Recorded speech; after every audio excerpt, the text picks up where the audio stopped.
support. The maestro, please!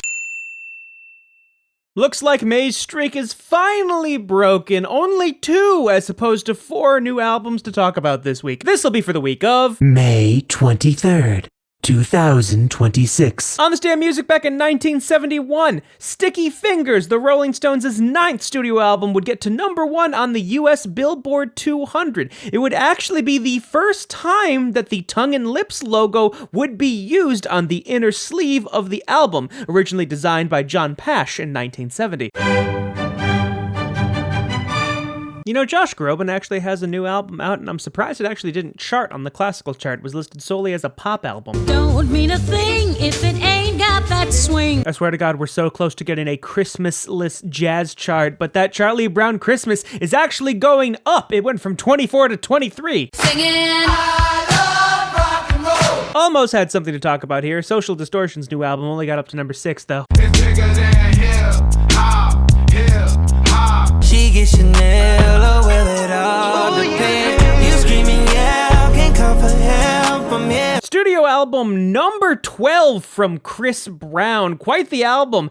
Hour and a half long, just a little bit over, with 27 tracks. And while it is just his last name, it apparently stands for Break Rules Only When Necessary. Well, Lady Gaga's The Fame is back at #1. It'll always get displaced, but it will always make its way back there, it seems. And now I need some help from the maestro, please!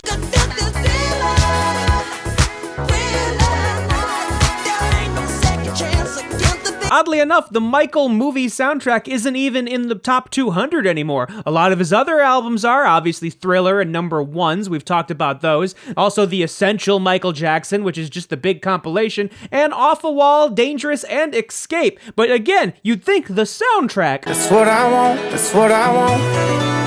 That's what I want, that's what I want, that's what I want. See, he had his tour last year for this album called I'm the Problem, but he's actually doing a tour this year for the album called Still the Problem.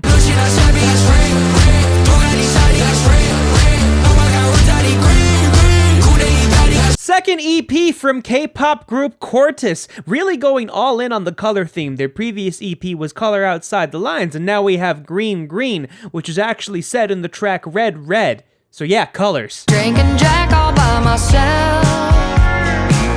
He's choosing Texas, I can tell. So Miranda Lambert is actually a producer of this album, and she's actually featured on the song Butterfly Season, and she also was featured in Choosing Texas, which you would know if we did the pop analysis, but she also did background vocals on You and Me Time. You wedged yourself across the great divide.